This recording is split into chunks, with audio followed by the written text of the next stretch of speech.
Beneath a sky swollen with relentless clouds, rivers overflowed, and plains became endless sheets of water, sculpting a world unlike any we know. 2 million years of unbroken rainfall transformed continents, fusing rivers, lakes, and wetlands into vast, liquid labyrinths where life was both challenged and remade. Forests drowned, amphibians thrived, and early reptiles struggled to survive in a landscape dominated by water's constant pulse. Every drop reshaped the land, rewrote ecosystems, and tested the limits of adaptation. Journey now into this ancient deluge and witness a planet drenched for millennia, where survival was dictated by rain itself. The storms that wouldn't stop.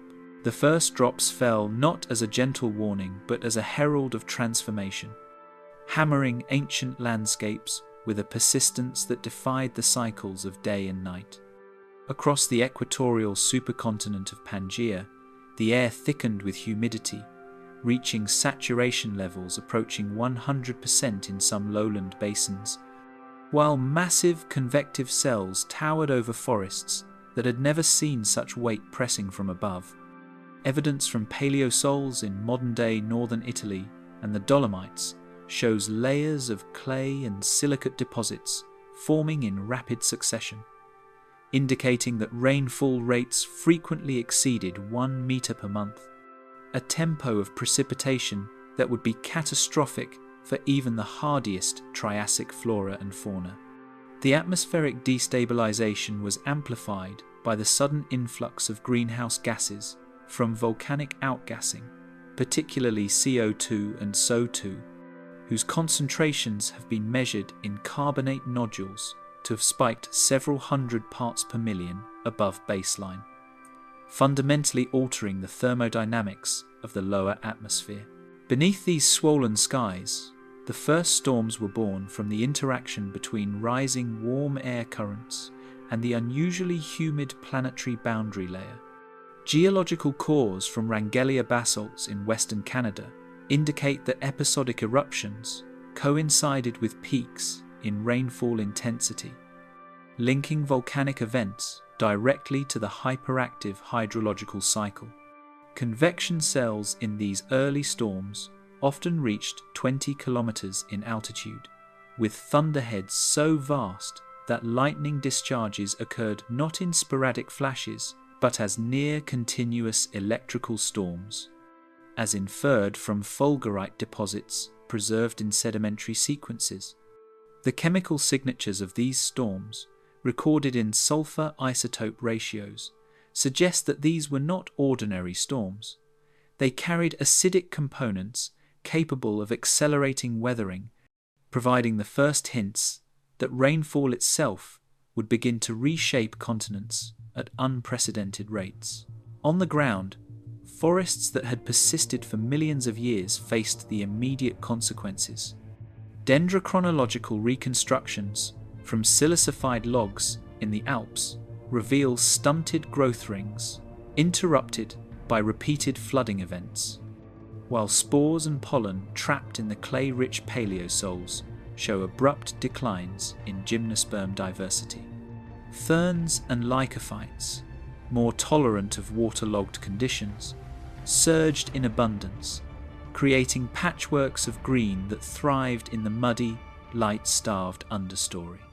Even the largest Triassic conifers, some exceeding 40 meters in height, struggled to maintain vertical growth under the weight of constant precipitation, while their fallen needles contributed to anaerobic soils that would later fossilize as black shale layers. These layers are not just geological curiosities. They preserve chemical evidence of mineral leaching and early carbon sequestration that hints at how rainfall began influencing the global carbon cycle from the very first days of the Carnian pluvial event. Fauna, too, were immediately challenged by the atmospheric upheaval. Trackways preserved in floodplain mudstones from southern Germany reveal that archosauriforms and early dinosauriforms were forced onto elevated landforms to avoid inundation, with many juveniles failing to survive the rapidly expanding wetlands.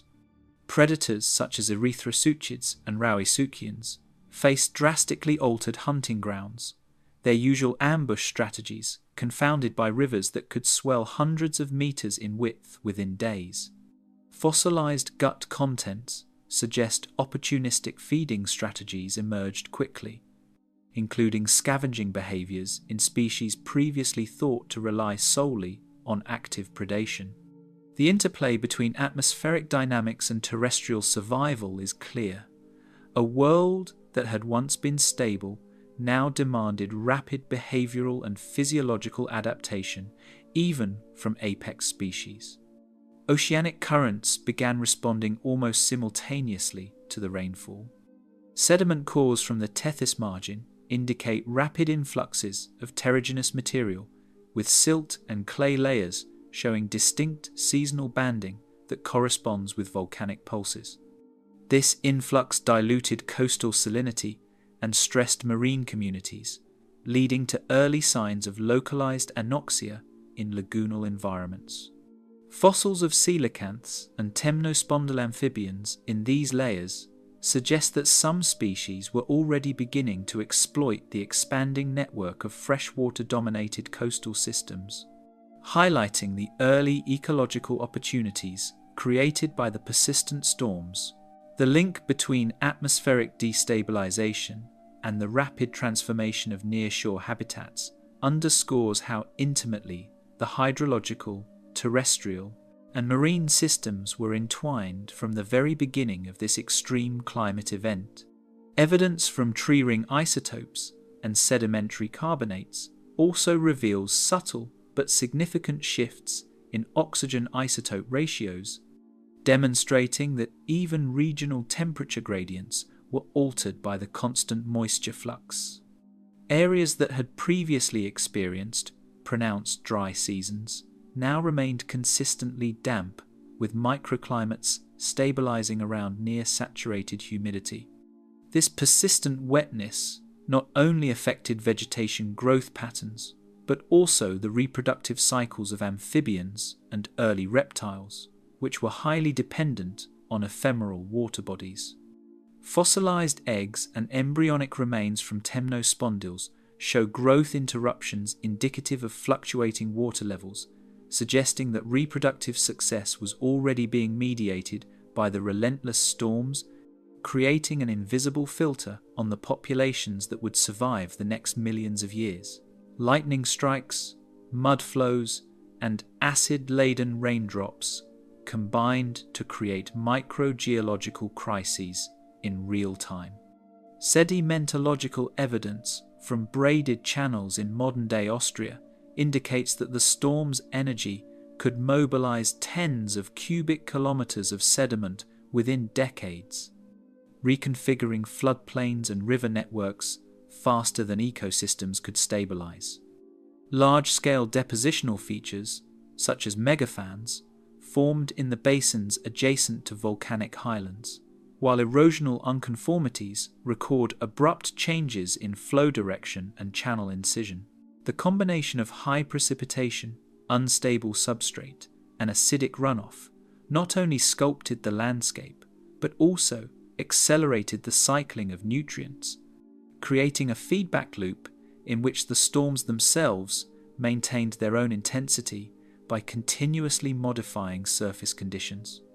By the time the first million-year phase of this relentless rainfall was underway, it had become clear that Earth was entering an entirely new climatic regime. The interplay between volcanic outgassing, supersaturated air, and constantly saturated soils created a self-reinforcing system in which storms could persist indefinitely. Observed in the stratigraphic record as tightly stacked mudstone layers, coupled with carbon and sulfur isotopic excursions, these data illustrate that the very engines of the atmosphere had been rewired. Vegetation clung desperately to narrow patches of stable ground, while fauna adapted, perished, or migrated. Rivers expanded into labyrinthine wetlands, and coastal seas bristled with sediments freshly torn from the land.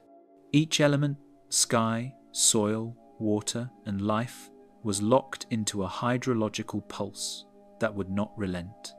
In this suspended world, the storms were no longer merely weather. They were a planetary force, their persistence setting the stage for the geological, chemical, and ecological mechanisms that would keep them alive and shape the unfolding transformations of Earth's enduring wet epoch. The volcanic fuel pumping water into the sky.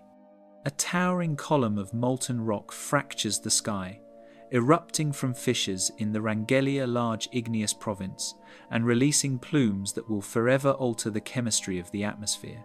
From paleogeographic reconstructions, these volcanic pulses stretched for thousands of kilometers, their basaltic flows spilling across lowlands, igniting local fires, and injecting prodigious quantities of greenhouse gases into the air. Carbonate nodules preserved in Triassic paleosols indicate CO2 concentrations increased by hundreds of parts per million in less than a millennium, creating a potent thermal forcing that directly amplified the intensity of ongoing storms. At the same time, sulfur dioxide, trapped in mineral veins and later measured isotopically, began forming aerosols that scattered sunlight, producing regional cooling pockets, while the surrounding atmosphere remained superheated, a paradox that destabilized convection patterns and fed the relentless rain. Measurements from sediment cores and ash layers reveal that each eruption coincided with dramatic spikes in rainfall, suggesting a causal link between volcanic activity and hydrological amplification. Fine ash drifting over floodplains coated soils with chemically reactive particles, increasing their albedo and subtly altering evaporation rates from lakes and rivers.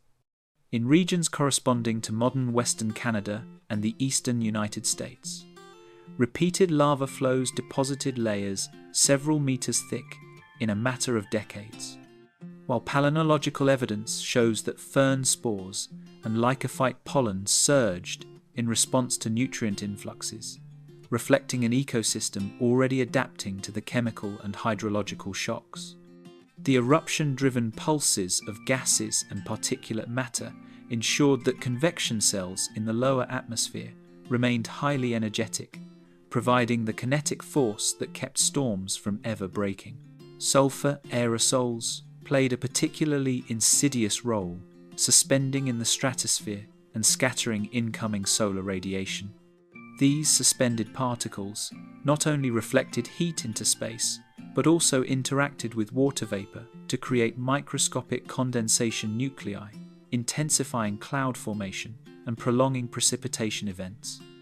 Isotopic ratios of sulfur preserved in shale sequences show repeated excursions corresponding to eruption pulses, indicating that these aerosols were not transient but persisted for decades, feeding the self-sustaining atmospheric engine.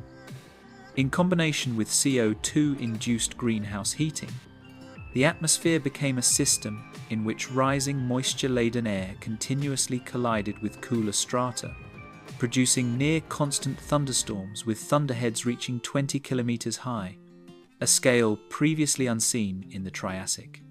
Thermal anomalies recorded in sedimentary basins adjacent to Rangelia flows demonstrate that surface heating accelerated evaporation from rivers, lakes, and newly formed wetlands.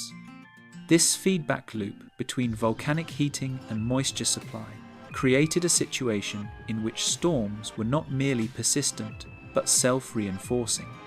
Rivers swelled beyond their banks on a nearly monthly basis, depositing massive layers of silt and clay downstream while reshaping floodplains into sprawling wetlands.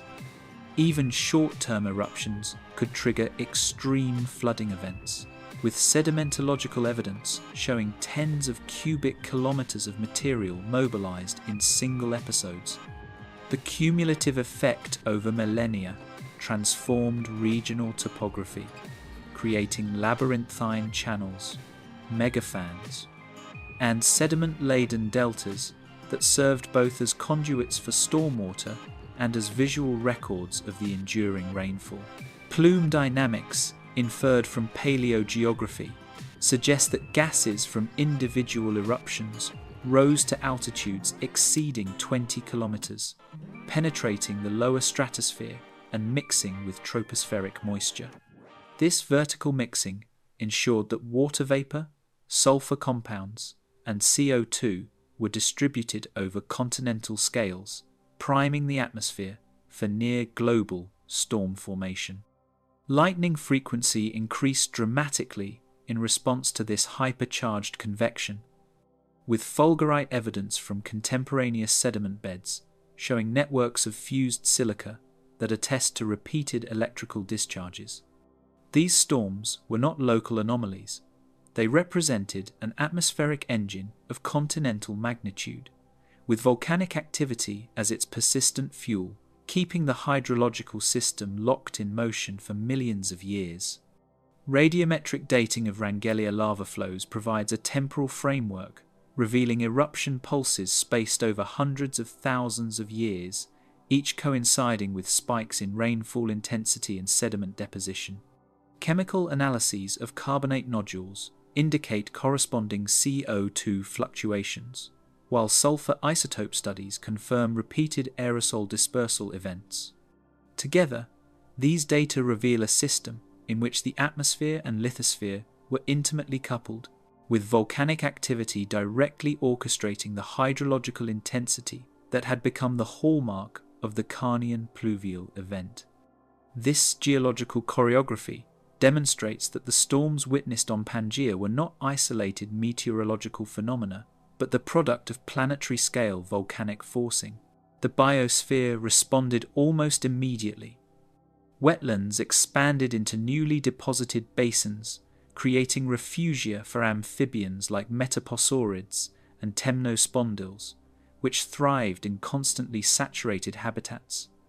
Early archosaurs and proto-dinosaurs were forced to navigate treacherous terrain as rising rivers cut across migration routes and nesting grounds.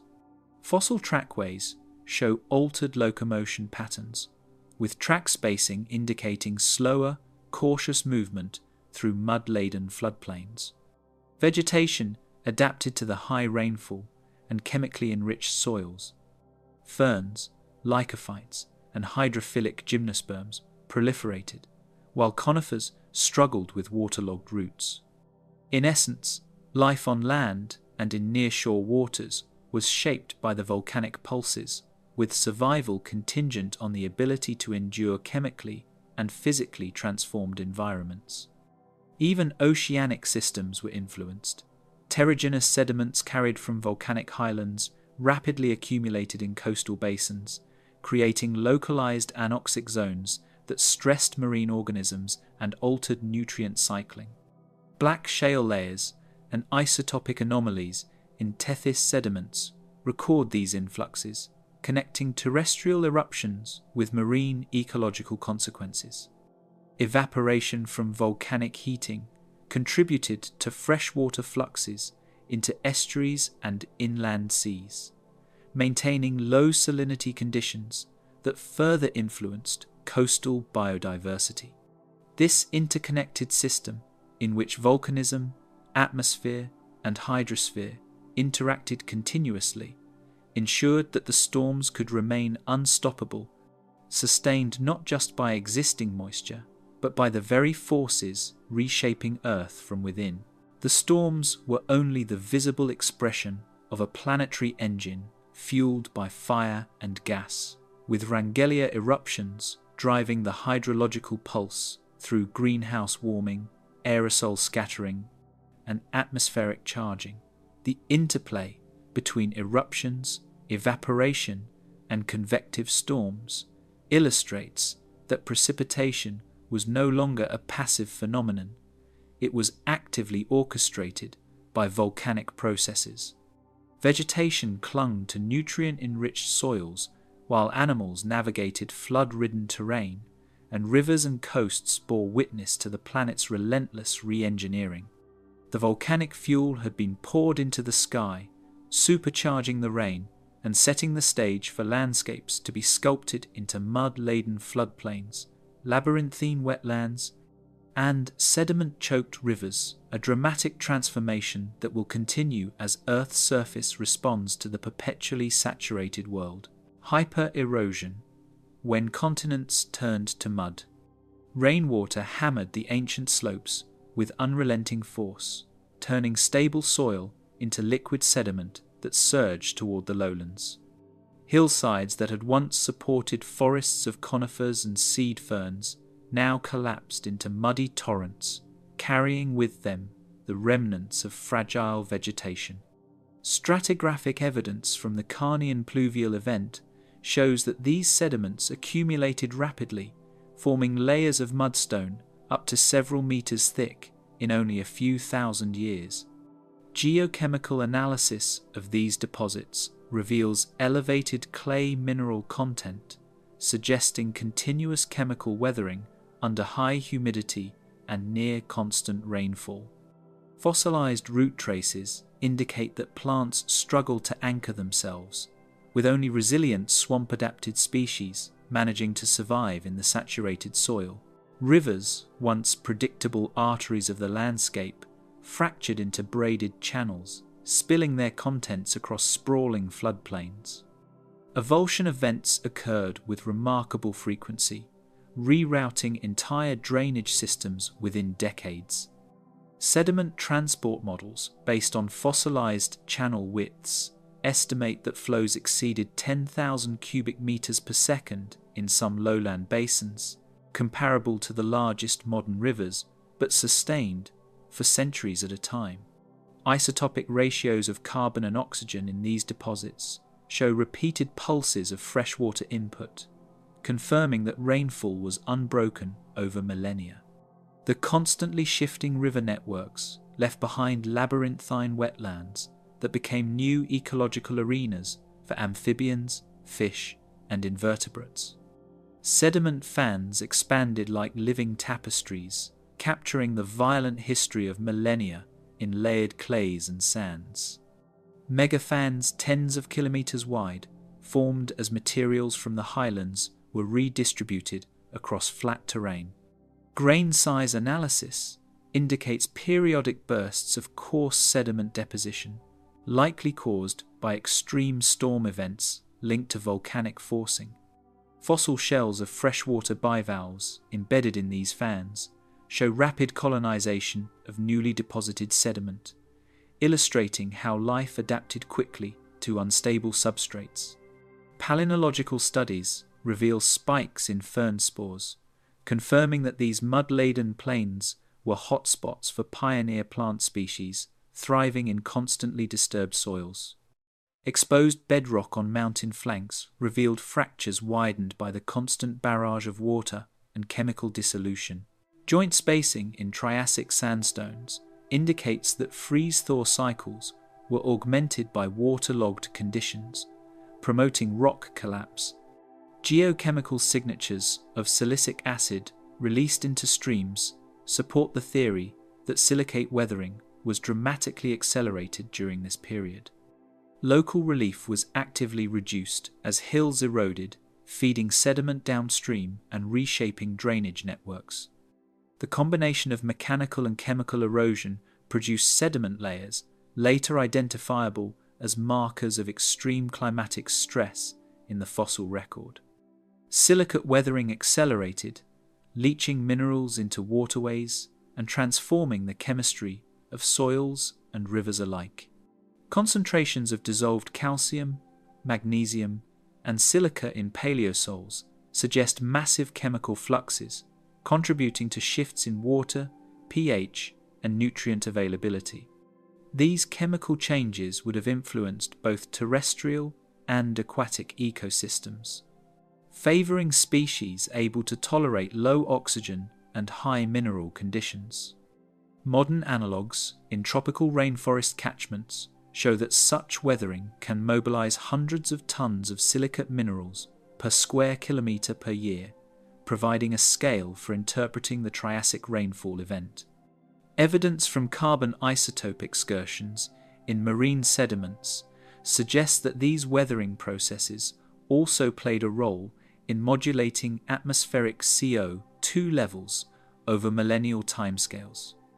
Vast wetlands emerged in depressions scoured by torrents, creating new habitats for opportunistic flora and fauna.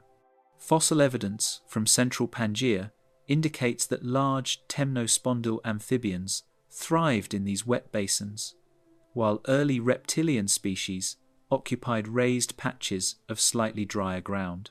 The proliferation of ferns, horsetails, and lycophytes created dense, water-tolerant vegetation, which stabilized portions of the landscape and slowed localized erosion.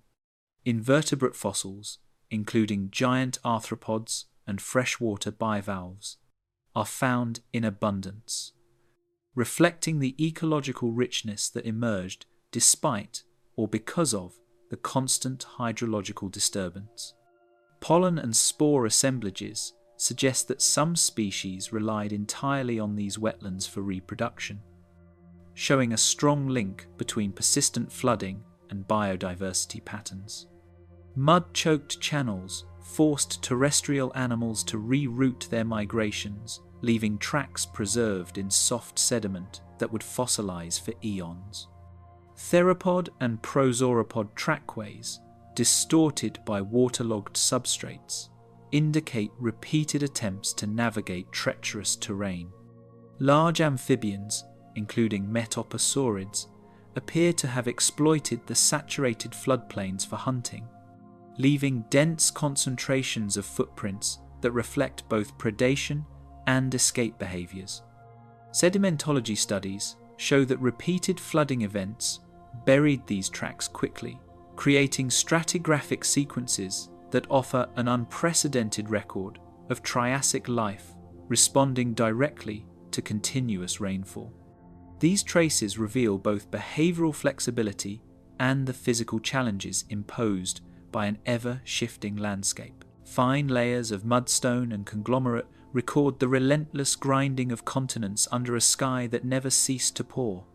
Cyclostratigraphy reveals rhythmic deposition patterns, suggesting that storm intensity fluctuated seasonally, yet never paused long enough for soils to stabilize fully. Analyses of paleocurrent directions in conglomerates show that sediment was redistributed over hundreds of kilometers, producing fan-shaped deposits that bridged basins. Trace fossils indicate that aquatic organisms colonized these muddy plains immediately after sedimentation, demonstrating rapid ecological resilience. The sedimentary record preserves chemical signatures of repeated rainfall pulses, including elevated sulfur and carbon isotopes linked to volcanic emissions, providing a multi-proxy view of the interplay between atmospheric forcing and surface processes.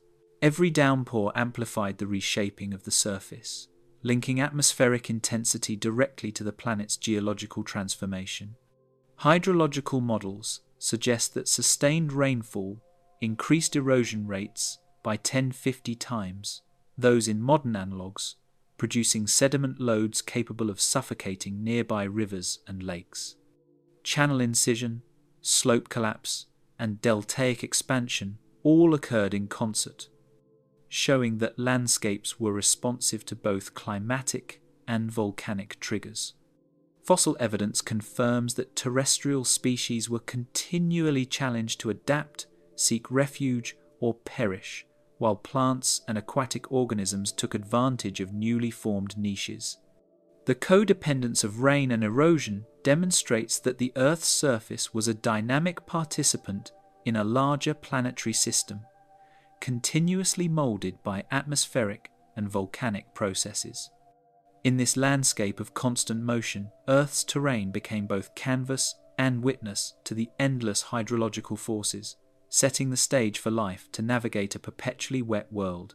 Mud-laden floodplains, braided rivers, and freshly exposed soils created a planetary laboratory in which evolution unfolded in response to a sky that never relented. The stratigraphic record preserves this interplay, showing that erosion, sedimentation, and ecological adaptation were inseparable during this epoch.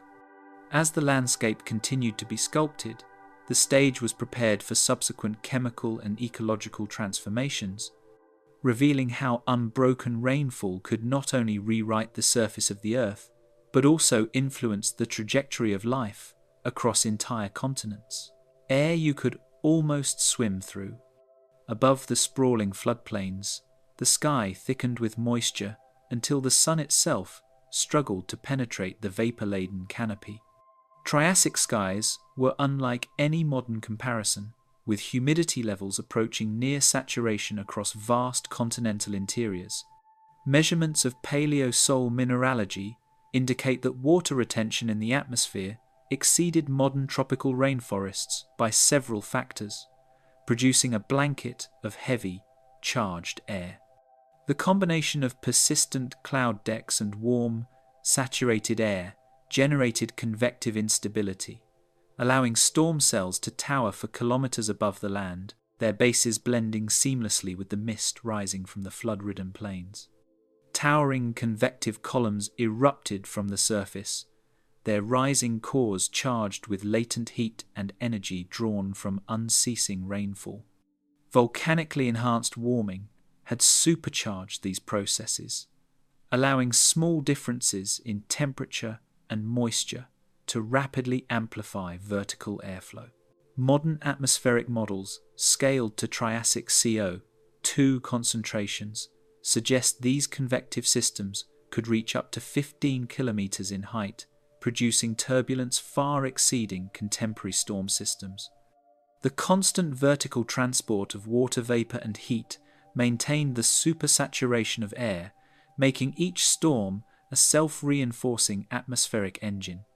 Lightning streaked across cloud decks in unprecedented frequency, leaving telltale impressions in fossilized soils that scientists now decode as paleoelectric signatures. Microscopic spherules of fused silica and localized charred plant material indicate that intense electrical discharges were common even in low-lying areas beneath thick cloud layers. Analysis of paleosoils from northern Pangaea reveals concentrated patterns of fulgurites, suggesting that the energy of these storms reshaped the chemical and physical properties of surface soils. Lightning thus served not only as a visual spectacle, but also as a geochemical agent, altering nutrient distributions across landscapes already saturated with water. Humidity approached saturation, transforming air density and creating a medium in which even small organisms experienced drag as though moving through water. Fossilized trackways of early reptiles show signs of altered stride and gait, likely influenced by the dense, moisture-laden air, while invertebrate exoskeletons indicate adaptations to high humidity environments. Atmospheric pressure anomalies from trapped moisture likely affected respiration in amphibians and other small vertebrates, further shaping survival strategies. Paleoclimatic models suggest that relative humidity remained above 90% for decades at a time, creating a near-constant challenge for terrestrial organisms. Isotopic analysis of Triassic mudstones reveals oscillations in oxygen and hydrogen ratios, painting a portrait of a perpetually charged atmosphere. These delta to the power of 18O and delta D excursions correlate with known volcanic outgassing events, showing that each pulse of CO2 and aerosols reinforced the atmospheric saturation.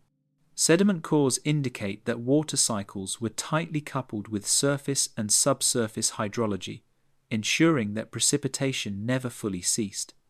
The isotopic evidence provides a timeline of how atmospheric chemistry evolved in parallel with erosion, river restructuring, and biological adaptation, demonstrating a planet in which sky, soil, and water were inseparable actors. The interface between clouds and land became a theatre of chemical exchange as sulfur and carbon aerosols redistributed nutrients across continents. These aerosols enhanced cloud condensation nuclei formation, intensifying rainfall and influencing storm trajectories. Analyses of trace metals in sedimentary layers suggest that volcanic emissions were not confined to local areas. Instead, they were transported hundreds of kilometers, fertilizing floodplains and wetlands. The chemical interplay between volcanic output and hydrological cycling also contributed to the acceleration of silicate weathering, tying atmospheric dynamics directly to surface erosion and nutrient flux. Plant canopies, already struggling in soggy soils, faced additional challenges as condensation dripped incessantly, altering microclimates beneath the leaves. Ferns, horsetails, and early conifers developed adaptations such as thickened cuticles and specialized leaf arrangements to shed excess water. Paleobotanical studies show that dense canopies trapped humidity near the ground, amplifying fungal growth and decomposition rates. This microclimate effect not only influenced plant survival, but also determined the spatial distribution of insect and amphibian populations, showing the interdependence of air chemistry, rainfall, and life. Storm persistence created feedback loops, with evaporation from flooded plains feeding cloud regeneration in a cycle that never fully abated. Hydrological modelling indicates that vast wetland surfaces contributed enormous amounts of moisture to the atmosphere, reinforcing the density and saturation of the air above. Lightning, wind shear, and convective updrafts ensured that these storms could persist for years, forming semi-permanent cloud decks over entire regions. Each feedback loop magnified the ecological pressure on terrestrial ecosystems, shaping migration patterns, predator-prey interactions, and species survival in a world dominated by water. Bird's-eye fossil impressions, preserved in flattened vegetation mats, suggest that even small animals experienced atmospheric drag and altered locomotion patterns. Tracks and body impressions indicate that some amphibians and reptiles moved cautiously, pausing frequently in high humidity zones to conserve energy. Aquatic species benefited from stable water tables, but still faced turbulent surface conditions, while terrestrial fauna evolved behaviors to cope with the extraordinary resistance and wetness of the air. The fossil record preserves these subtle adaptations, highlighting how the atmosphere itself became a selective pressure influencing evolutionary pathways. Within this elevated aerial domain, the atmosphere shaped life, energy, and chemical cycles, setting the stage for the terrestrial world's next ecological upheaval. The supersaturated atmosphere was inseparable from the flooded landscapes below, with each storm reinforcing sedimentation patterns, chemical cycles, and ecological networks. By linking the behavior of the air above to the life and land beneath, this narrative underscores how continuous rainfall reshaped the planet at every scale, setting the stage for vegetation collapse, faunal adaptation, and the next wave of environmental transformation that would define the epoch: drowned forests and collapsing ecosystems. Waterlogged trunks sagged under their own weight, roots drowning in a soil that had lost all capacity to breathe. Across vast floodplains, towering conifers and early gymnosperms clung desperately to patches of elevated ground, but persistent rainfall ensured that most root systems remained submerged, triggering widespread tree mortality. Fossilized stumps, logs, and leaf mats from this era reveal a landscape in which canopy collapse was frequent, creating a mosaic of light-starved understories and open wetlands. The constant saturation not only inhibited photosynthesis but also promoted anaerobic soil conditions, fundamentally altering nutrient availability and challenging every organism anchored to the land. Hidden networks of fungi transformed fallen wood into rich humus, accelerating nutrient cycling beneath stagnant waters. Mycorrhizal, and saprotrophic fungi thrived in these oxygen-depleted soils, decomposing plant matter at unprecedented rates and releasing large pulses of carbon dioxide back into the atmosphere. These biological processes were recorded in coalified plant remains, charcoal fragments, and geochemical markers within the sediment, illustrating how microbial activity amplified the effects of relentless precipitation. The decomposition also enriched local soils, paradoxically creating fertile patches that would later become refuges for wetland plants able to tolerate prolonged inundation. Spore-bearing plants claimed territory once dominated by towering conifers, their fronds creating dense green carpets over the floodplain. Ferns, horsetails, and lycophytes expanded explosively, forming continuous mats that trapped water, sediment, and organic debris. Palynological data show sharp increases in fern spores and a concurrent decline in gymnosperm pollen, highlighting the ecological shift. These plants not only tolerated the saturated environment but also actively reshaped it, their dense roots and rhizomes stabilizing soft sediments while further reducing oxygen penetration into soils, a feedback loop that reinforced wetland dominance. Swamp basins thickened with layers of peat and mud, capturing frozen moments of life and decay for millions of years. Stratigraphic sequences from this period reveal tightly laminated mudstones and coal seams interspersed with plant macrofossils, preserving snapshots of ecological communities. The accumulation of organic matter in low-lying depressions slowed decomposition in deeper layers, effectively storing carbon and altering local chemistry. Some of these wetland deposits reveal plant assemblages intermixed with insect cuticles and amphibian remains, illustrating how entire food webs became anchored to saturated zones. Such depositional environments became laboratories for evolutionary experimentation, supporting new microhabitats where only specialized flora and fauna could survive the continuous inundation. Chemical pockets of hydrogen sulfide spread through submerged soils, creating lethal zones for less adapted vegetation. Anaerobic bacteria thrived in waterlogged sediments, producing sulfur compounds toxic to roots and further reducing plant survival. Geochemical analyses of sediment cores indicate that these toxic pockets were widespread, shaping patterns of plant mortality and survival. The presence of sulfide-tolerant species alongside decimated conifers provides a stark testament to how biogeochemistry directly sculpted ecosystems under unending rainfall. Even early lycophyte and horsetail species exhibit anatomical adaptations, hollow stems and air canals, suggesting selective pressure from chemically stressed and saturated soils. Shifts in carbon ratios within sediments reveal how expanding wetlands influence the atmosphere over geological timescales. Radiocarbon proxies and delta to the power of 13 sea excursions indicate that the burial and decomposition of vast plant biomass significantly altered atmospheric carbon concentrations.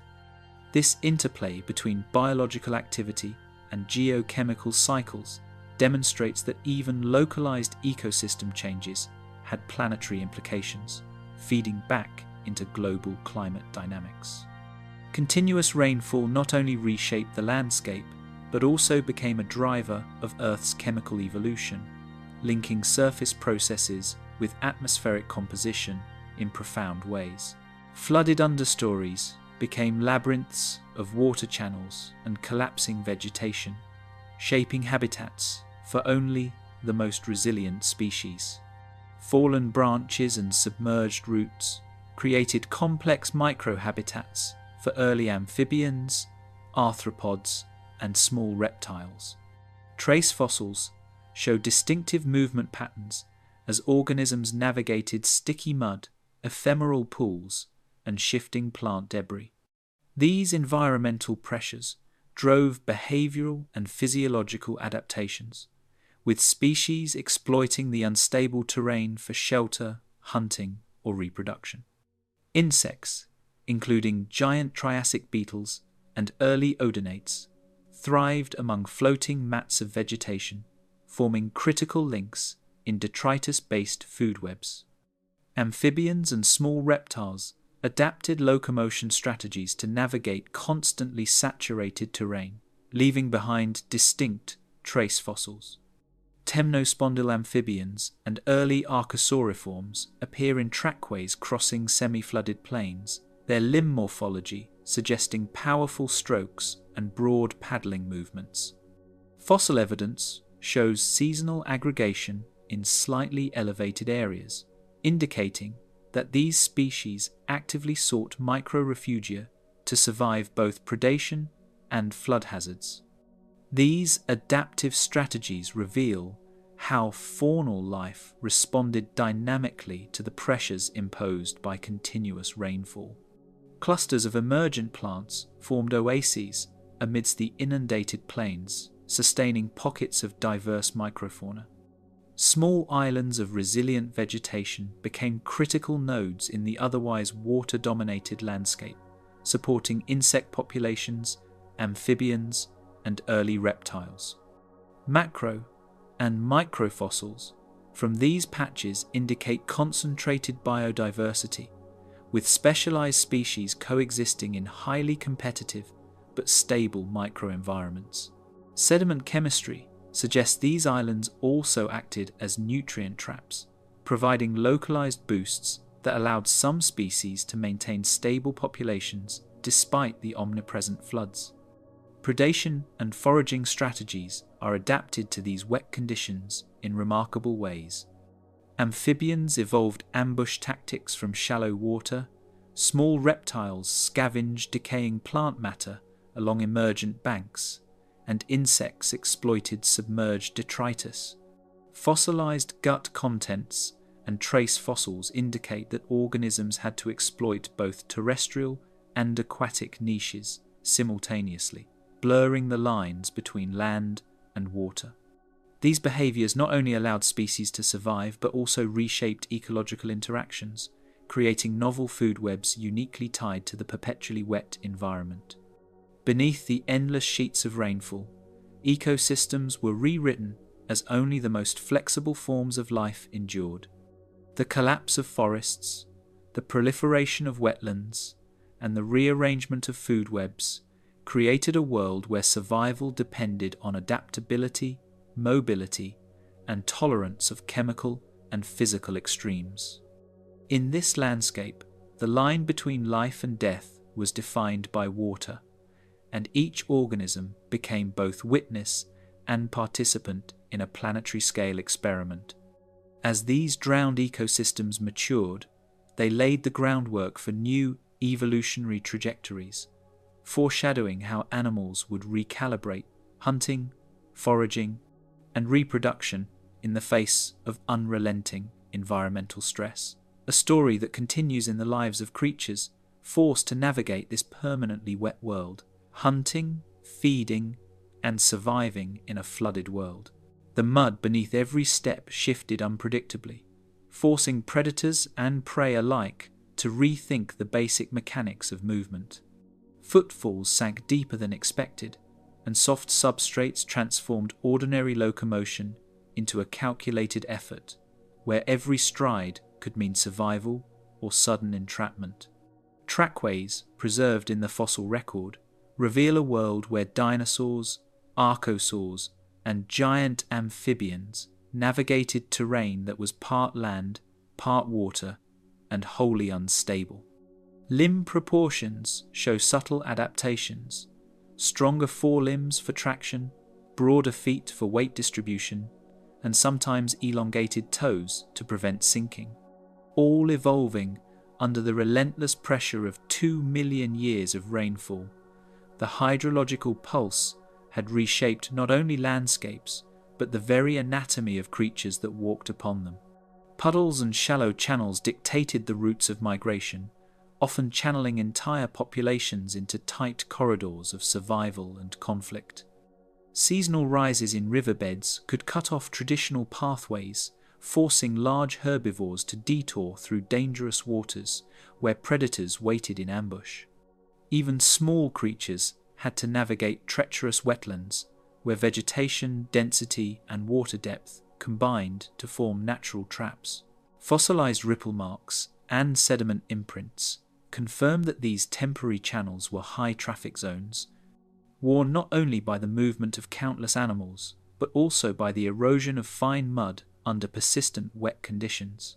Sharp eyes and heightened senses became essential as visibility dropped under dense, storm-darkened canopies.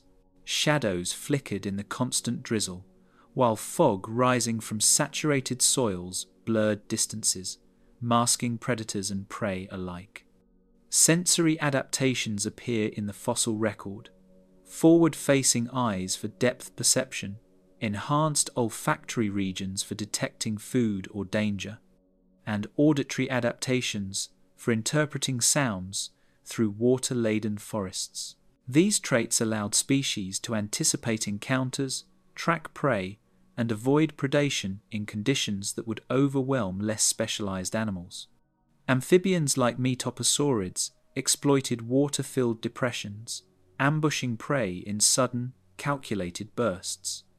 Their flattened skulls and dorsally positioned eyes allowed them to lie submerged, invisible beneath still water, while limbs and tails generated rapid propulsion. Fossil bone beds suggest that population densities of these amphibians peaked in areas where small floodplain ponds remained connected during rains, providing both hunting grounds and protection from terrestrial predators. In this world, ambush predation was not just a tactic, but a necessity, refined over generations in response to environmental constraints imposed by constant water saturation. Fossil trackways reveal distortions where massive reptiles sank ankle-deep in saturated soils, highlighting the biomechanical stress of constant flooding. Prints are sometimes doubled, smeared, or overlapped, indicating sudden slips, repeated corrections, or struggles to maintain balance.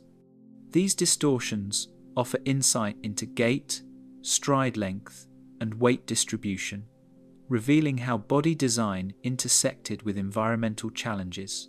Even for apex predators, moving across the mud was a constant negotiation, balancing the need to hunt efficiently with the risk of becoming trapped or exhausting energy reserves too quickly. Riverine predators adapted new hunting strategies, combining stealth with the selective use of submerged vegetation as cover. Crocodilomorph precursors, smaller archosaurs, and semi-aquatic reptiles learned to exploit the interface of land and water, striking from reeds, fallen logs, and shallow pools.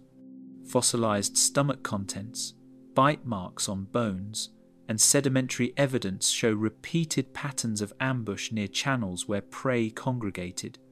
Predation was therefore deeply intertwined with the hydrological architecture of the land.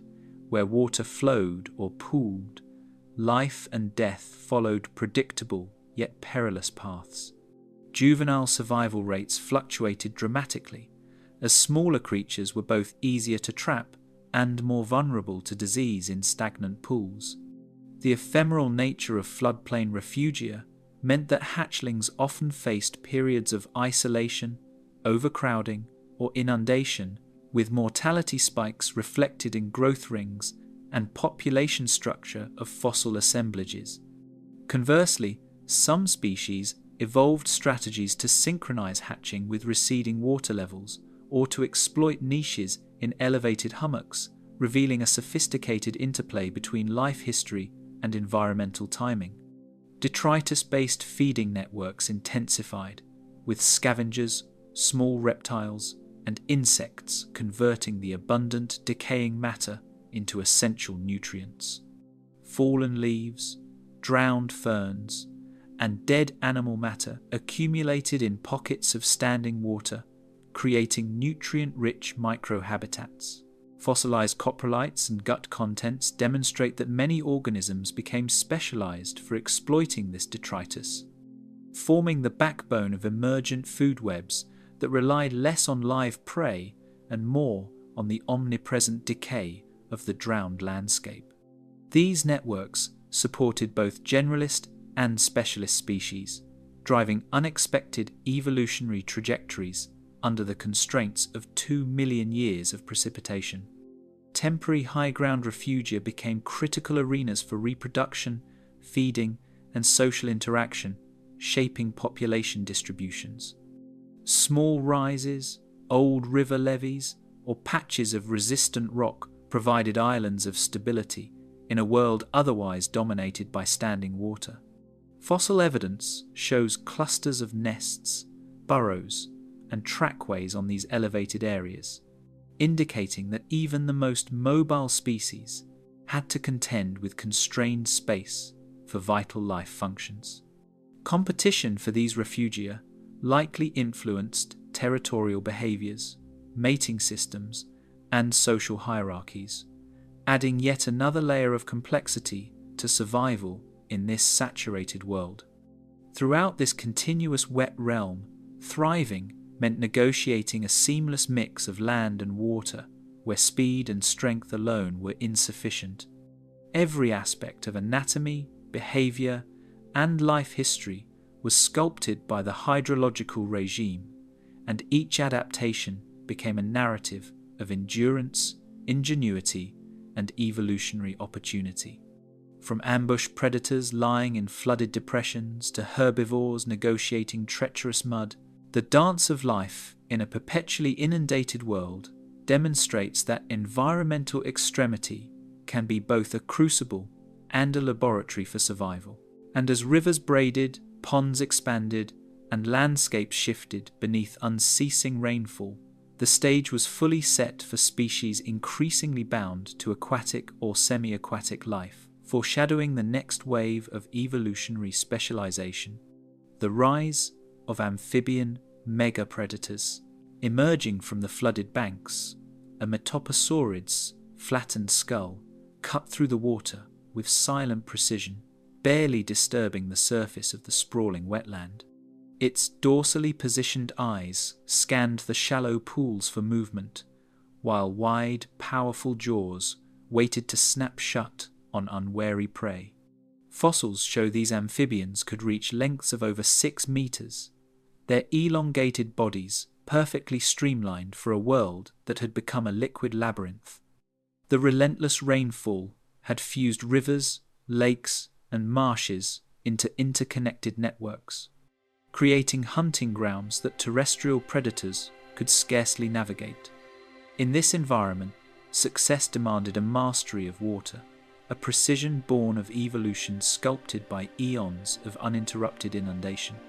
Along the sinuous waterways, temnospondyls patrolled their territory with a mix of stealth and patience. Their movements were deliberate, powered by limbs that alternated between swimming strokes and short bursts along muddy banks. Evidence from well-preserved trackways suggests that even juvenile individuals learned quickly how to exploit the rhythm of rising and falling waters to ambush fish, small reptiles, and invertebrates. Paleontologists have noted the intricacy of their sensory systems. Lateral line-like structures and pressure-sensitive skin allowed detection of vibrations, a vital adaptation in turbid, sediment-rich waters where visibility was limited. In such a permanently wet world, hunting strategies became a direct reflection of environmental constraints, intertwining physiology and behavior. Fossilized skulls reveal a mosaic of adaptations, from reinforced jaw musculature capable of withstanding repeated, forceful bites to narrow, elongated snouts suited for snapping prey out of submerged vegetation. The cranial anatomy shows not only evolutionary ingenuity, but also evidence of convergent solutions among disparate aquatic lineages. Teeth were arranged to grip rather than slice, optimized for catching slippery prey in fast-moving currents. Within these bone beds, paleontologists have identified assemblages hinting at repeated occupation of certain floodplain regions, implying that these megapredators were not just opportunistic hunters, but structured their life cycles around stable wetland hotspots. In a landscape defined by water, anatomy became behavior, and behavior became survival. Seasonal fluctuations in water levels dictated reproductive timing, driving complex nesting behaviors on islands and elevated mounds that persisted through short-term floods. Embryonic and larval fossils suggest rapid growth phases, with juveniles reaching substantial sizes in a few years, minimizing vulnerability in predator-saturated waters. These life history strategies exemplify how an unbroken hydrological pulse could shape every aspect of development. The convergence of flooded terrain, stable breeding grounds, and abundant prey created ecological niches that these amphibians exploited with remarkable efficiency, ensuring dominance across vast areas of Triassic wetlands. Submerged vegetation and fallen logs became natural hunting blinds, providing both cover and elevated vantage points. Ambush strategies relied on patience, timing, and the subtle interplay of water flow and camouflage. Fossil evidence shows cranial depressions consistent with sensory organs adapted for detecting movement under murky waters, allowing predators to strike with astonishing speed. In contrast, smaller prey species evolved evasive behaviors including synchronized schooling, cryptic coloration, and burrowing into sediment, highlighting a dynamic predator-prey arms race. The wetlands themselves became a living laboratory, continuously shaping morphology, behavior, and survival tactics. Bone beds indicate mass gatherings, suggesting either seasonal migrations, social behaviors, or congregation in response to environmental cues. Some assemblages contain hundreds of individuals, hinting that interactions were more complex than simple competition. These gatherings may have also allowed for cooperative defense against other large aquatic predators or facilitated mating rituals within confined floodplain networks. The dense clustering of individuals underscores how the hydrological constancy of the environment not only sustained life, but also influenced population structure, social organization, and the spatial distribution of species across an ever-changing terrain. The chemical composition of preserved sediments offers a glimpse into oxygen-poor microhabitats that shaped respiration and metabolic strategies. Analysis of iron and sulfur isotopes reveals prolonged anoxic conditions in some basins, indicating that metaposaurids and temnospondyls had to tolerate low oxygen levels or exploit shallower, oxygenated layers.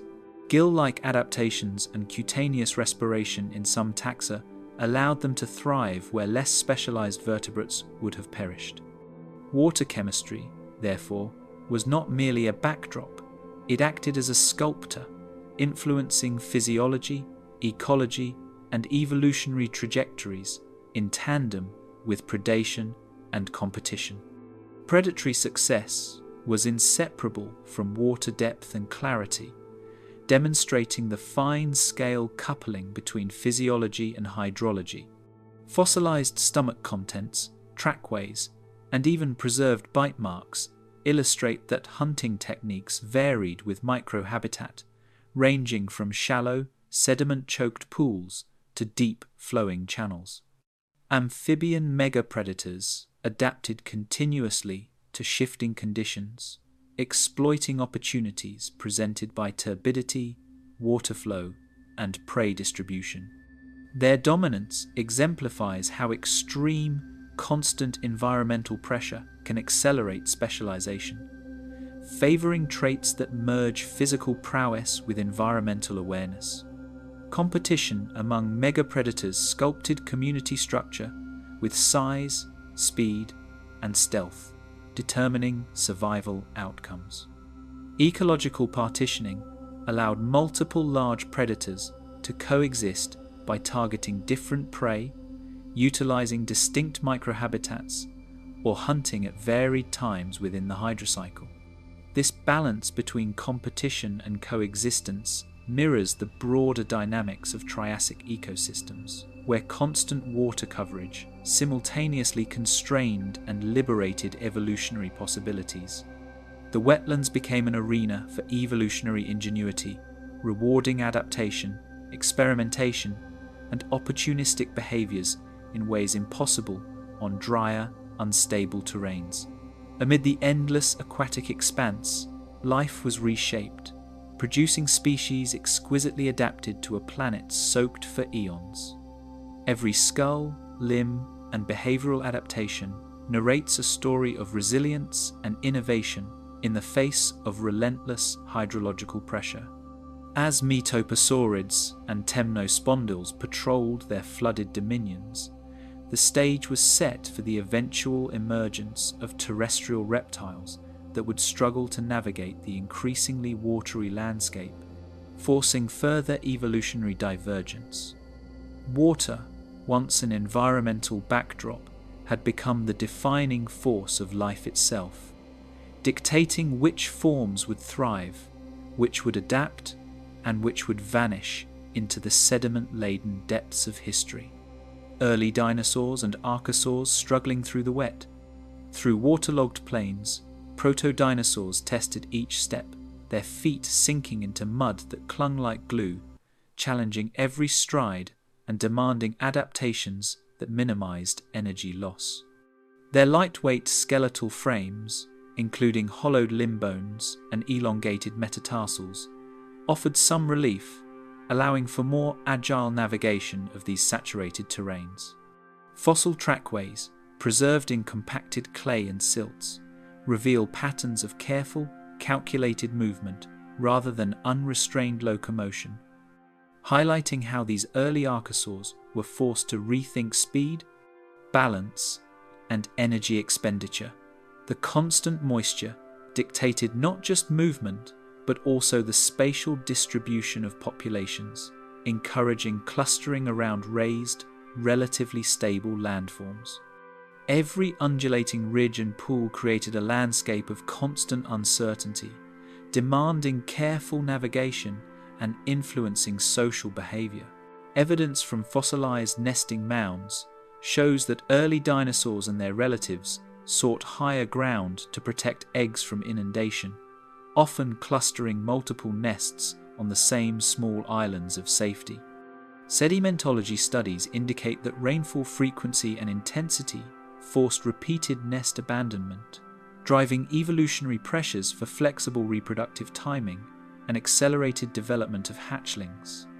These mounds also created microhabitats where moisture-loving plants flourished, further influencing feeding strategies, shelter availability, and predator-prey dynamics. By interpreting the terrain, proto-dinosaurs had to anticipate changes that could occur within hours, a cognitive and behavioral challenge as significant as the physical one.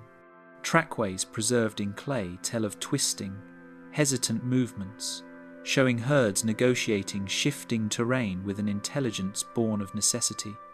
Footprints reveal uneven spacing and abrupt changes in direction, suggesting reactive decision-making to avoid both deep mud and submerged obstacles. Comparisons of different ichnofossils suggest a stratification of species use. Smaller forms stuck to higher, firmer ground, while larger, heavier archosaurs ventured into softer sediments, likely exploiting aquatic prey or scavenging stranded organisms. The muddy labyrinth served as both trap and opportunity, forcing early dinosaurs to integrate sensory perception, environmental awareness, and cautious movement into every step. Elevated mounds became precious refuges, where nests rose just above the ever-encroaching floodwaters, forming centres of life amid surrounding wetlands. Vegetation on these mounds not only protected waterlogging, but also offered concealment from emerging aquatic predators, such as temnospondyls and large amphibians. The reproductive success of these proto-dinosaurs depended on their ability to time egg-laying to coincide with slight recessions in water levels, showcasing an intricate interplay between rainfall patterns and life cycles. Even minimal elevation could mean the difference between an entire brood surviving or perishing beneath relentless precipitation. Shadows of predators lingered along submerged pathways, exploiting the limited visibility imposed by endless rain and opaque floodwaters. Fossil evidence of tooth marks and gnawed bones in sediment layers indicates that hunting strategies had adapted to these murky conditions, favouring ambush and opportunistic feeding over prolonged chases. Predators likely relied on vibration detection and chemical cues, while prey species evolved alert postures, herd behaviours, and early warning strategies, demonstrating a rapid evolutionary feedback loop driven by environmental extremity. Seasonal and daily rainfall fluctuations further influenced predator activity, with heavy downpours both obscuring movement and forcing temporary retreats. This constant tension forged an ecosystem where awareness, caution, and responsiveness became as critical as strength or speed. Rapid juvenile growth patterns indicate a life strategy honed for unpredictable and hazardous conditions, ensuring that individuals reach functional size quickly enough to escape frequent floods, predation, and disease proliferation in saturated soils. Bone histology from specimens in floodplain deposits shows accelerated ossification rates, particularly in limb elements, reflecting a physiological response to environmental stress. Nest success rates, tracked through sediment analysis, suggest that mortality was disproportionately high in early stages, creating strong, selective pressure for rapid development and early mobility. These pressures produced a generation of highly adaptable young dinosaurs capable of negotiating treacherous terrains sooner than might have been expected in drier conditions. Growth trajectories thus reveal the intimate relationship between climate, habitat, stability, and life history strategy.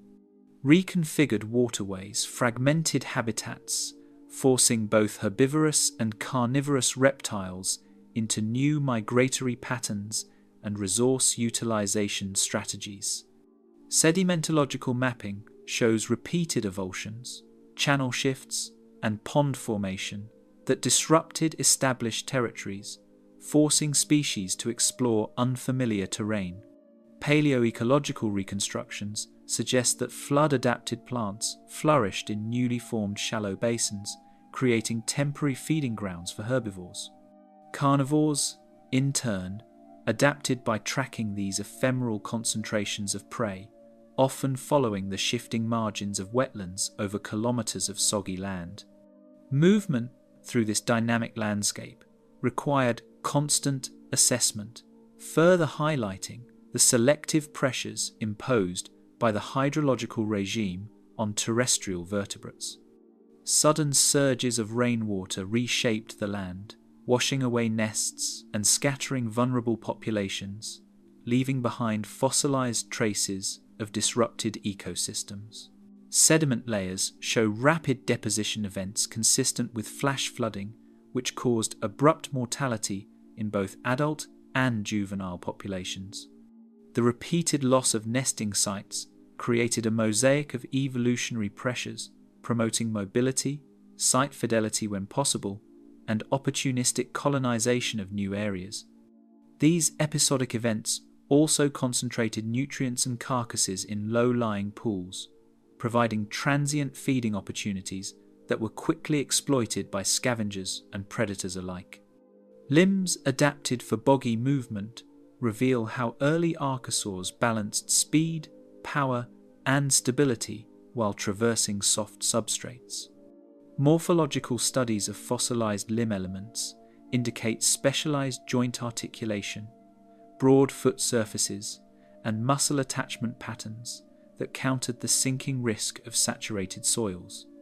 Comparative analysis with semi-aquatic contemporaries shows a spectrum of adaptations, with some species favoring sprinting across firmer micro-highlands, while others developed stamina for wading long distances. The physical challenges of wetland locomotion were therefore a critical driver of skeletal evolution, influencing not only individual survival but also long-term lineage success. These anatomical innovations allowed early dinosaurs to exploit niches that would otherwise have been inaccessible in such a relentlessly wet environment. Success depended on interpreting every ripple, mound, and mud channel, a skill central to survival in this drenched world. Evidence from sediment-embedded trackways indicates that decision-making involved both instinctual responses and learned behaviors, with juveniles observing adults in critical navigation strategies. Water depth, flow velocity, and mud consistency all became integral variables in habitat selection, foraging efficiency, and predator avoidance. These interactions reveal a planet where cognition and environment were inseparable, where survival relied on continuous engagement with a landscape that was both home and adversary. Every inch of this ever-shifting terrain demanded constant adaptation, with each movement carrying evolutionary weight. Proto-dinosaurs and early archosaurs were forced to innovate, respond, and endure, translating environmental challenge into anatomical and behavioral sophistication.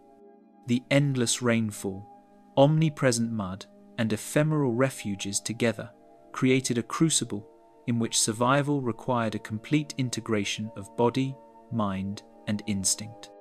And as wetlands expanded, channels shifted, and rainfall persisted, these terrestrial pioneers forged the foundations for future evolutionary triumphs, leaving behind a fossil record that narrates both struggle and resilience in a world defined by water. Freshwater systems rewired by endless storms.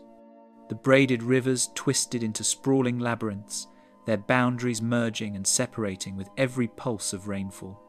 What had once been individual channels now formed an interconnected aquatic network stretching across continents, the continuous influx of water reshaping topography on a massive scale. Satellite patterns of the past, preserved in sediment layers, reveal how the hydraulic pulse of unending storms guided the movement of channels, forcing rivers to braid, meander, and occasionally merge into shallow inland seas. Each confluence carried nutrients, sediments, and organisms across distances unimaginable to the terrestrial fauna struggling along the saturated margins, connecting ecosystems that had previously been isolated by dry land. The sheer scale of these super wetlands transformed not only the flow of water, but also the evolutionary landscape of every species dwelling within their grasp. Sediment-laden currents carved temporary islands, each one a fleeting refuge for flora and fauna navigating the new aquatic maze. Elevated mounds of silt and clay, formed during lulls in rainfall, offered critical breathing space for terrestrial plants attempting to survive constant inundation. Fossilized impressions of root mats and seed deposits indicate that these islands became critical staging grounds for growth and reproduction, a precarious sanctuary amid ceaseless floodwaters. Aquatic organisms exploited submerged debris and detritus accumulating along these mini plateaus, turning them into microhabitats rich in food and shelter. These ephemeral refuges were as transient as the rivers themselves, appearing and vanishing with seasonal flows, yet their presence shaped local community structures and influenced survival strategies on both small and large scales. These ancient mud layers capture the imprint of continuous water movement, revealing the slow but relentless shaping of the land. Stratigraphic sequences in lowland basins demonstrate cycles of sediment deposition interspersed with fine-grained silt and organic matter, reflecting prolonged standing water conditions. These records illuminate the gradual vertical aggradation of floodplains, the lateral expansion of water bodies, and the erosion of older surfaces under continuous hydraulic stress. The isotopic signatures preserved in these sediments, particularly of carbon and oxygen, indicate repeated episodes of supersaturation, high humidity, and fluctuating water chemistry. Through these chemical and physical archives, scientists can reconstruct the hydrodynamic regime, showing that the continent-scale wetlands were not fleeting phenomena, but enduring features shaped by persistent precipitation. Nutrient distribution shifted unpredictably, creating hotspots of biological productivity and barren zones alike. Areas of sediment deposition concentrated minerals, feeding rapid growth of aquatic plants, algae, and microinvertebrates, which in turn attracted herbivores and small predators. Conversely, erosion-prone zones were stripped of topsoil and nutrients, leaving exposed clay beds where vegetation struggled to establish, and aquatic populations were limited. The complex interplay between sediment transport, mineral deposition, and organism activity created a patchwork of ecological opportunity, one in which mobility, opportunism, and specialization dictated survival outcomes. Rivers became living laboratories, illustrating how chemical fluxes and mechanical forces collaborated to shape both habitat and behavior in a continually wet world.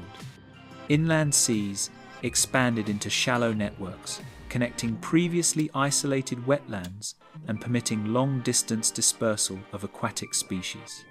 Fish, amphibians, and semi-aquatic reptiles traversed these new corridors, colonizing territories that would have been unreachable in drier epochs. Fossil evidence suggests that previously endemic species suddenly appear in distant basins, mirroring the hydraulic pathways traced by sediment deposits. In turn, predators tracked these populations, exploiting corridors that allowed for efficient hunting, while herbivores and detritivores adjusted their ranges to match the shifting availability of food. These extended networks created super wetland corridors that rewired ecosystems across entire continents, linking water chemistry, sedimentation, and biological communities in a manner that blurred the distinction between local and regional habitats.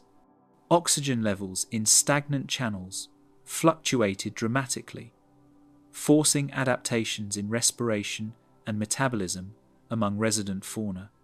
Dense vegetation, high organic load, and slow-moving waters generated hypoxic microenvironments, favouring species capable of air-breathing or facultative aquatic respiration. Fossils with modified gill or lung structures, combined with trace evidence of burrowing and surface ventilation, suggest a widespread evolutionary response to low oxygen conditions. Animals that could not adjust were confined to marginal refuges or faced localized extinction, creating strong selective pressures that reinforce the emergence of specialized physiologies. These dynamics illustrate the direct linkage between hydrology, water chemistry, and evolutionary innovation, showing how persistent storms did not merely shape landscapes, they sculpted life itself. Riparian plants developed anchoring strategies against constant inundation, their root systems simultaneously stabilizing and modifying sediment. Tree ferns, horsetails, and primitive gymnosperms produced deep, fibrous roots that could resist lateral displacement while also trapping silt and organic debris to create mini elevations within floodplains.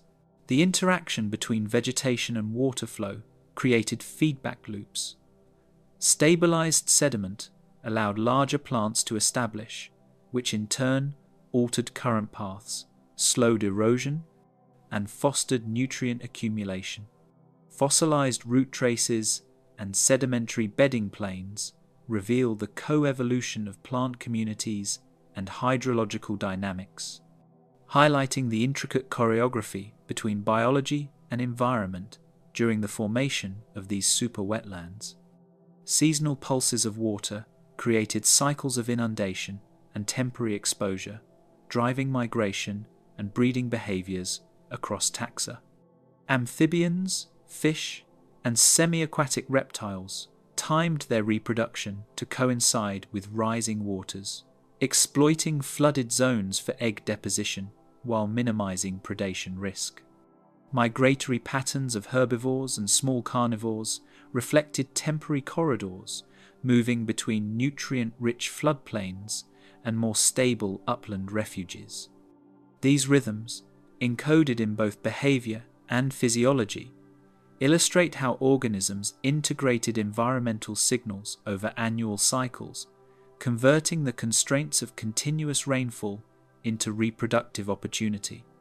Life, in these conditions, was defined by its responsiveness to water's mercurial presence.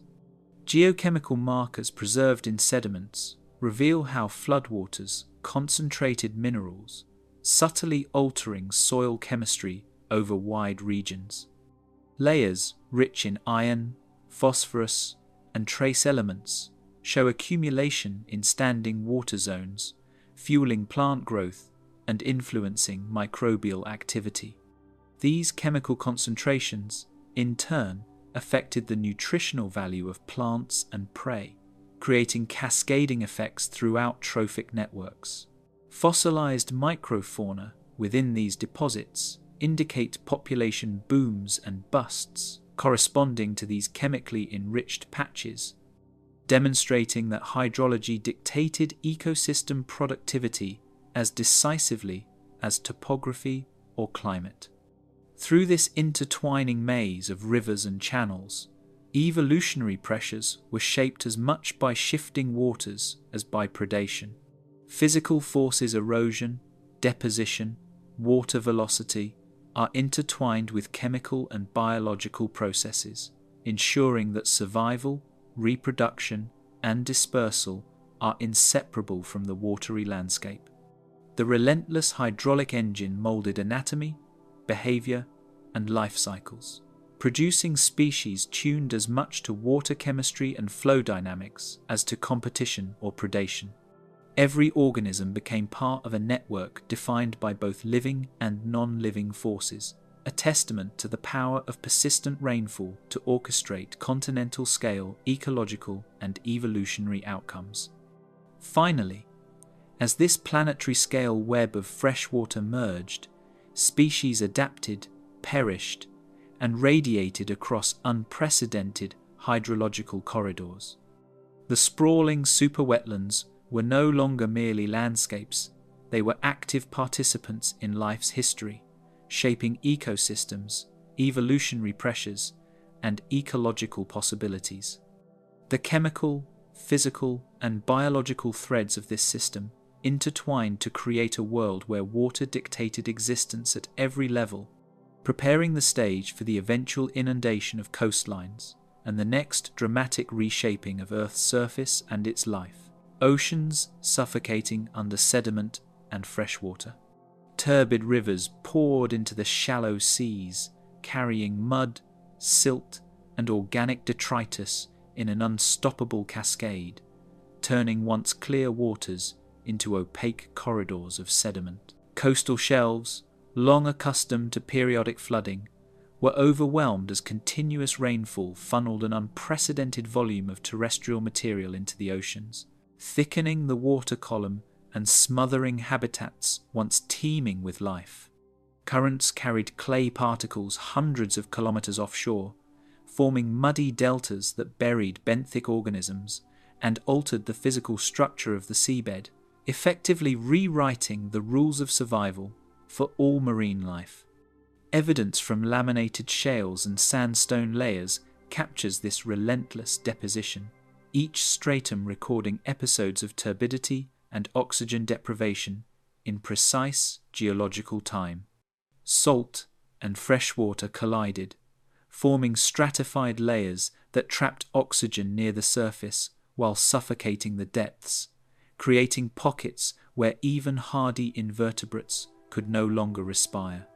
This stratification, driven by constant runoff, prevented vertical mixing, effectively decoupling nutrient cycles and altering the flow of dissolved gases necessary for life.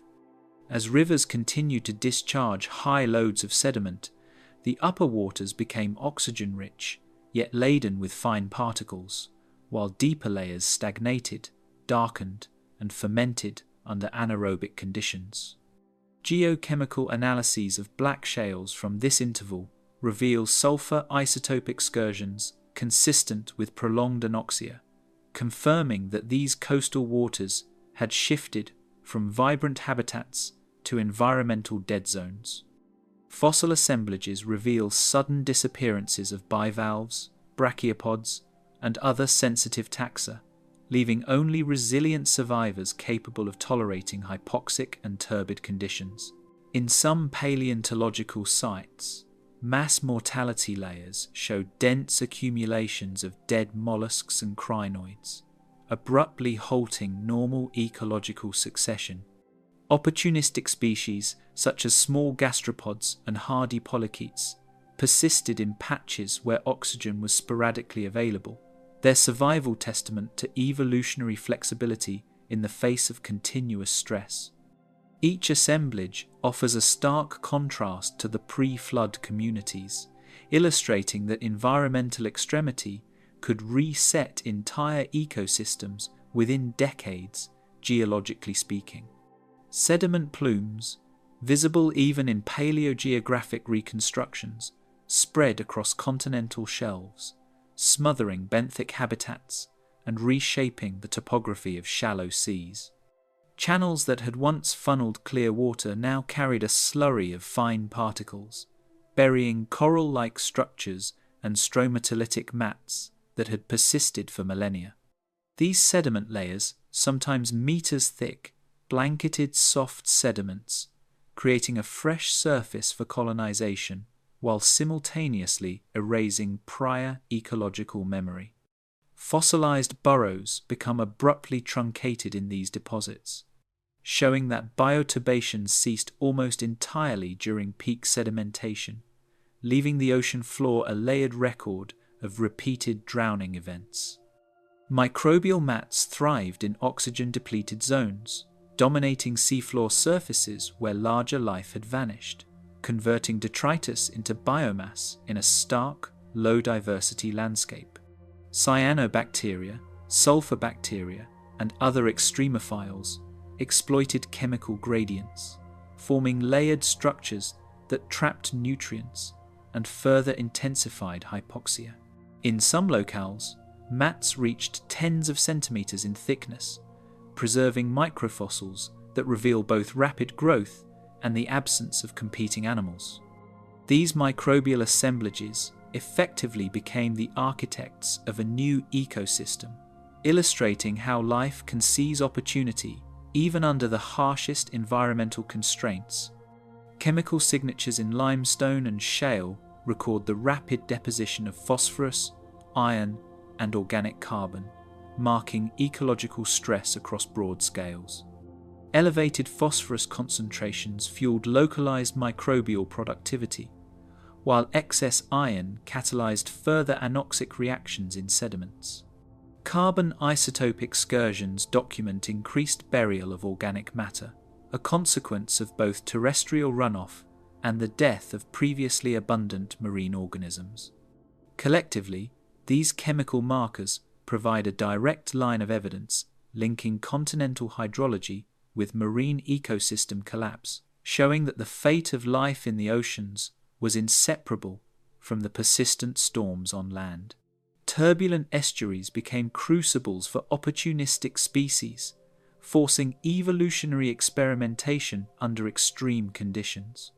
Fish capable of tolerating low oxygen and high turbidity expanded their ranges, while others perished in areas of stagnant water.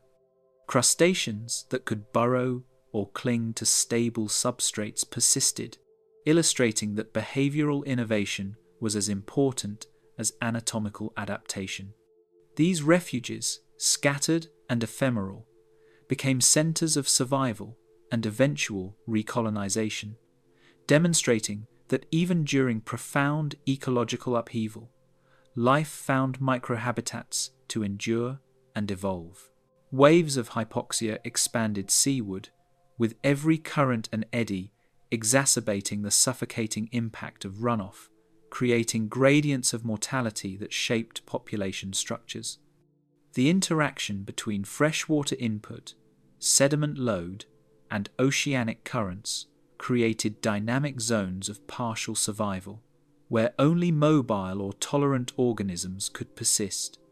This hydrodynamic complexity meant that even minor shifts in rainfall or river discharge could produce cascading effects across kilometers of coastal habitat.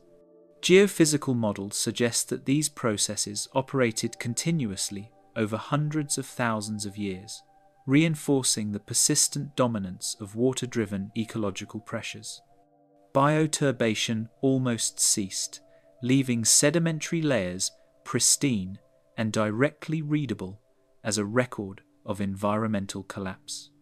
Trace fossils are sparse or absent in many deposits, indicating that worms, bivalves, and other sediment-dwelling organisms had been driven from the substrate. This absence highlights the extreme severity of stress imposed by unbroken freshwater and sediment influx, offering a rare glimpse into how entire functional groups of marine life can be temporarily extinguished. Such pristine layers serve as geological time capsules, preserving chemical and biological data for future reconstruction of ancient catastrophes. In isolated refuges along the flooded coasts, life persisted only in pockets where chemistry, flow, and luck coincided to offer refuge, emphasizing that survival was dictated less by competition than by chance and environmental tolerance. These refugia provided the seeds for post-crisis recovery, harboring lineages that would eventually re-expand into the newly stabilized ocean. Across continents, the interplay between relentless storms, sediment deposition, and coastal chemistry created a world where water dictated not only the surface of the land, but the very fate of life at the margins of the seas. In this drowned oceanic landscape, the legacy of unbroken rainfall and continental runoff would be etched into stone, preserving a chemical and ecological memory that whispers of a planet continually reshaped by water. The planet that forgot how to breathe. Clouds pressed low over continents, carrying oxygen-depleted air across forests and wetlands, a sky thick with water vapor and chemical tension. Beneath it, the world's life moved cautiously, each breath drawn through air that was no longer reliably nourishing, each inhalation carrying the subtle risk of suffocation. Rivers and flooded plains emitted faint, sulfur-rich odors, the unseen consequences of prolonged rainfall and decaying organic matter, while animals adapted behaviorally and physiologically to the air itself. The planet's once constant atmosphere had become a volatile medium, its composition oscillating in concert with storms, sediment, and microbial activity across a hydrologically rewired surface. High-resolution ice and sediment proxies reveal abrupt spikes in carbon dioxide and methane flux, painting a chemical portrait of an air thick with greenhouse gases. These excursions, mirrored in the isotopic signatures of plants and soil, tell of a world where the atmosphere was actively shaped by rainfall, runoff, and volcanic emissions. Even subtle shifts in oxygen content had cascading consequences for metabolism, mobility, and reproductive timing, favoring species able to cope with episodic hypoxia. Trees, amphibians, and early reptiles, each faced invisible stressors, navigating landscapes drenched in water and atmospheres strained by chemistry. Within this chemically volatile air, microclimates emerged, some pockets relatively breathable, others lethally stagnant, forcing life into localized refuges. Atmospheric circulation slowed under constant rain, trapping heat and gases near the surface, creating stagnant layers that accentuated oxygen depletion in low-lying basins. Fog hung persistently over wetlands, blending with smoke and steam from distant volcanic activity, and the air itself seemed to pulse with latent energy. Predators and prey alike altered their activity cycles, with crepuscular or nocturnal behaviors emerging not solely from predation risk, but as a physiological response to poor oxygen availability. Evolution, as much as ecology, was dictated by the composition of the very air. Even small hills and ephemeral ridges became lifelines, their higher ventilation offering temporary sanctuary for species otherwise struggling to survive in the suffocating lowlands. The chemical composition of rainwater mirrored the evolving imbalance, subtly altering soils and water chemistry. Nutrients became diluted, pH levels shifted, and trace elements fluctuated, producing stress on plant communities, even in areas not directly flooded. These chemically mediated pressures created feedback loops. Weakened vegetation contributed more organic detritus to wetlands, further depleting oxygen locally and releasing additional CO2 back into the atmosphere. Each droplet falling from a storm cloud was both a product and a driver of planetary chemical reorganization, reminding life that every aspect of the environment, from soil to sky, had become a force to contend with. Fossilized plant stomata indicate prolonged stress from hypoxic and CO2 (SN) rich conditions, revealing an intimate connection between atmospheric change and terrestrial adaptation. Stunted growth rings, altered leaf morphology, and decreased stomatal density record the physiological toll of the environment. Early herbivorous archosaurs and amphibians exhibited slower growth rates, while opportunistic species exploited niches in chemically altered microhabitats. Even temporary clearings, previously safe for nesting or grazing, became hazardous, their conditions shifting unpredictably with rainfall, sediment deposition, and decomposing matter. Microbial mats in wetlands adjusted to fluctuating redox levels, mediating local oxygen availability and creating isolated refuges of survivable chemistry.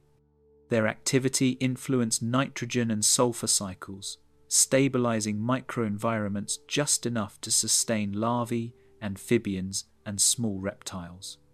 Sedimentary evidence of mats, coupled with geochemical signals, indicates these microbial communities were essential for maintaining pockets of life as the global atmosphere became increasingly unreliable. Their role underscores how microscopic life could dictate survival outcomes for larger organisms in extreme conditions, transforming wetlands into a patchwork of microhabitats that buffered but never eliminated the stress of oxygen deprivation. Volcanic aerosols interact with water vapor, amplifying greenhouse effects and altering atmospheric density. Fine ash and sulfates reflected sunlight unevenly, creating pockets of warming and cooling, while simultaneously changing precipitation patterns. This interplay affected wind currents, humidity, and temperature gradients across the continents, producing regional variations in oxygen depletion and CO2 accumulation. Life became a constant negotiation with both visible storms and the invisible chemistry of the air, forced into a rhythm of adaptation dictated by planetary scale forces. Birds had yet to evolve, but their ancestors, proto-archosaurs, navigated treacherous air currents, relying on instinctive, precise movement to survive each day. Paleogeographic reconstructions suggest that low-lying regions, experienced stagnant air layers, suffocating terrestrial organisms and reshaping species distributions. Populations retreated to higher elevations or ephemeral ridges, where ventilation was sufficient to support normal respiration. This migration, driven by chemistry rather than predation or competition, reshaped food webs and social behaviors. Seasonal or episodic floods, once the dominant concern, became secondary to the fundamental challenge of simply extracting oxygen from the air. Small amphibians burrowed deeper, reptiles became more cautious, and life at the edges of ponds and rivers faced daily calculations of risk and reward. Carbon and sulfur isotope excursions trace the coupling between continental runoff and atmospheric chemistry, demonstrating how water, rock, and life formed a single, interconnected system. Heavy rainfall transported sediments rich in organic carbon and sulfur into wetlands and shallow seas, releasing gases as decomposition progressed. Atmospheric oxygen declined in concert with these processes, while CO2 and methane levels rose, creating feedback loops that reinforced environmental stress. The Earth's atmosphere, once a stable backdrop, had become an active participant in evolutionary and ecological outcomes. The chemical memory of this era would echo in fossils, sediments, and isotopic records for hundreds of millions of years, marking the profound influence of unbroken rainfall on global biogeochemistry. Life everywhere contended with an invisible force. Air itself was reshaped into both barrier and medium for survival. Some species developed behavioral adaptations, others physiological adjustments, larger lungs, slower metabolism, or reliance on aquatic habitats to buffer against oxygen scarcity. Predators measured success not only in capture, but in endurance under chemically challenging conditions. Each day became a contest not of strength alone, but of adaptation, timing, and the ability to sense subtle shifts in air composition. Every breath taken, every movement made, was a negotiation with a planet that had forgotten how to breathe, revealing the subtle yet profound ways that relentless rainfall and hydrological engineering could reach from the sky to the lungs of every organism below. The Great Reassembly, ecosystems reforged under perpetual storms. Pushed by relentless rainfall, survivors navigated newly flooded corridors, discovering niches previously inaccessible. The constant presence of water transformed every movement into a negotiation with the environment. Terrestrial pathways were now ephemeral, often submerged under ankle to knee-deep mud, while low-lying depressions became semi-permanent ponds. Species that had once thrived on dry land were forced to either retreat to elevated ridges or adapt to an ever-changing wet matrix, demonstrating that resilience was no longer measured by brute force, but by flexibility and situational awareness. Each flooded ravine and sediment-laden channel dictated the potential for life, reshaping interactions among organisms at scales from individual to population. Rooted plants bent and twisted, their architectures reshaped by the constant deluge, providing scaffolds for burgeoning communities. Trees with shallow roots were uprooted, leaving behind woody debris that became islands of habitat for insects, amphibians, and small reptiles. Dense mats of ferns, horsetails, and seed ferns sprawled across inundated soils, their vascular systems pressed into a new equilibrium with unceasing moisture. These plants were both victims and facilitators of change. While some perished beneath standing water, others exploited the new hydrological conditions to expand aggressively, altering canopy density, light penetration, and the flow of nutrients across the floodplain. Submerged hills and temporary ridges became life-saving refuges, hosting dense assemblages of reptiles, amphibians, and invertebrates. Elevated microhabitats allowed nesting and breeding in otherwise inhospitable terrain, forming concentrated pockets of biodiversity that contrasted sharply with the surrounding wetlands. Fossil evidence hints at repeated occupation of these raised zones, suggesting that animals developed site fidelity based on subtle topographical cues.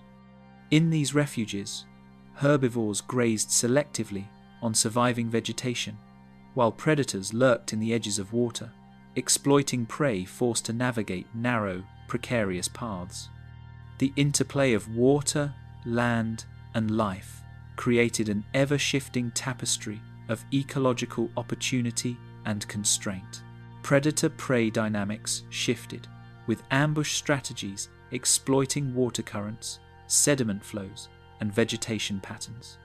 Semi-aquatic predators could approach silently beneath shallow water, detecting vibrations through mud and submerged roots, while prey species evolved heightened sensory awareness, quicker reflexes, and behavioral innovations like group movement or temporary burrowing.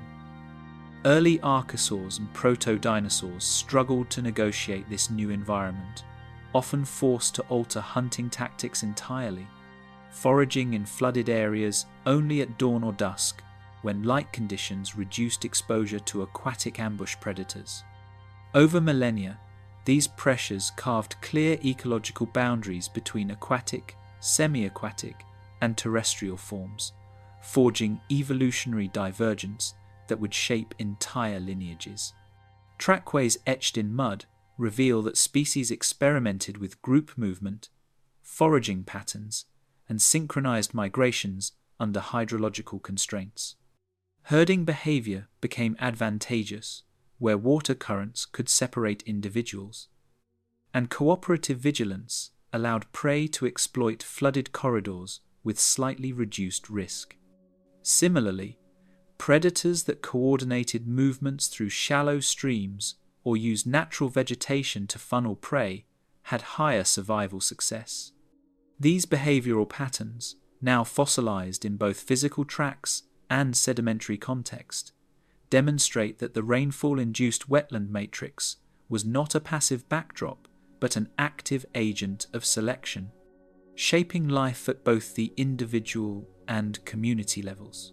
Microbial mats flourished across shallow floodplains, mediating oxygen levels, nutrient cycling, and the availability of microhabitats. Cyanobacteria, algae, and other microorganisms formed dense films in calm waters, providing food for invertebrates and influencing sediment deposition. Their metabolic activity also contributed to localized hypoxia, particularly in stagnant pools, creating chemical refuges for species tolerant of low oxygen conditions, while limiting competitors.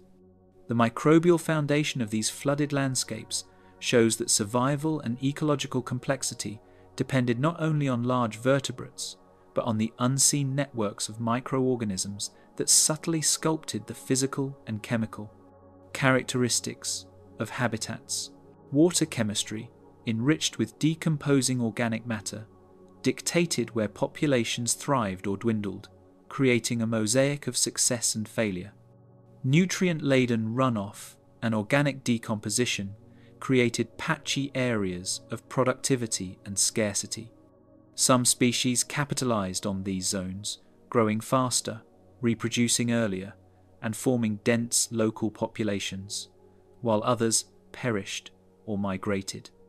Isotopic signatures preserved in sediment cores show fluctuations in carbon, oxygen, and sulfur that correspond to these high and low productivity zones, providing a record of ecological experimentation in a constantly dynamic hydrological theatre.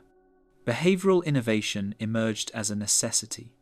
Temporary arboreal refuges, burrowing into raised soil, and nocturnal activity mitigated environmental pressures.